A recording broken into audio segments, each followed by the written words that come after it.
तर आज 12वीचा निकाल जाहीर झालाय आणि 12वीच्या निकालात यंदाही मुलींनीच बाजी मारलेली आहे। दरम्यान नागपूर विभागाचा यंदाचा निकाल हा 90.52% लागलाय। या 12वीच्या परीक्षेमध्ये उत्तीर्ण झालेल्या गुणवंत विद्यार्थ्यांशी बातचीत केली आमचे प्रतिनिधी जितेंद्र शिंगाडे यांनी। आज 12वीचा निकाल जाहीर झालेला आहे आणि या 12वीच्या निकालामध्ये नागपुरातील गुणवंत विद्यार्थी जे आहेत ते आपल्यासोबत आहेत। डॉक्टर बाबासाहेब आंबेडकर महाविद्यालयाचे हे 12वीचे विद्यार्थी आहेत। सायन्स, आर्ट, कॉमर्स या तिन्ही शाखेचे हे गुणवंत विद्यार्थी आहेत आणि चांगलं यश त्यांनी संपादन केलेलं आहे। तुझं नाव सांग आणि किती टक्के मिळालेत काय सांग?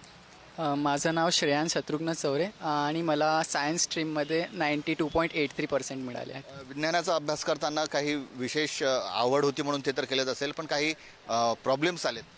हो, म्हणजे आता जे बोर्ड एक्झाम होती त्यासाठी आम्ही जास्त प्रिपेअर नव्हतं केलं, पण जितकं प्रिपेअर केलं होतं तितकं सफिशियंट होतं। तर मोस्टली JEEची प्रिपेरेशन करताना बोर्डसाठी टाईम नसतं मिळत, पण थोडा काढावा लागतो। काय सांगशील, काय नाव आहे तुझं? माझं नाव कृष्णा सुभाष भंडारे आहे। मी सायन्स स्ट्रीममधून मला 91.17% मिळाले आहे। अभ्यासाचं नियोजन कसं केलं? माझं अभ्यासाचं नियोजन सगळ्यात पहिल्यांदी JEE परीक्षेचीच तयारी चालू होती। त्याच्यानंतर जेव्हा पेपर झाल्यानंतर टाईम मिळाला, त्याच्यानंतर जेवढा टाईम मिळाला त्याच्यात मग बोर्डाच्या परीक्षेचा अभ्यास करत होतो। प्रियांशी नरवरिया मेरा नाम है और 94.33% मुझे मिले हैं। कैसे पढ़ाई कैसे की है? कुछ मोबाइल आजकल बहुत यूज़ किया जाता है, मोबाइल का कुछ यूज़ किया है? मोबाइल का मेरा ऐसा 3-4 दिन का स्क्रीन टाइम 0 भी रहता है। मोबाइल का सिर्फ मेरा यूज़ मोस्टली क्लॉक का रहता था। माझं नाव चारुल मनीष विटाळकर, मला कॉमर्स शाखेतून 96.17% आहे। कसं जे मार्क्स मिळाले त्या सॅटिस्फाईड आहे?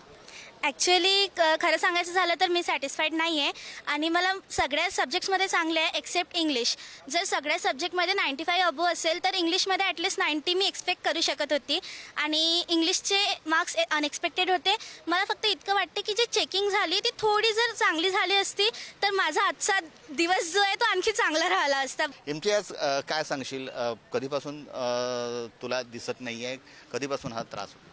मी जन्मतःच ब्लाइंड आहे आणि आधी मला थोडंफार दिसायचं 7-8 वर्षापर्यंत 20%। त्यानंतर मी पूर्णतः ब्लाइंड झालो।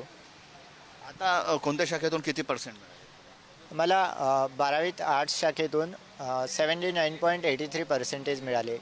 कॅमेरामॅन मंगेश शस्तकसह जितेंद्र शिंगाडे, पुढारी न्यूज, नागपूर।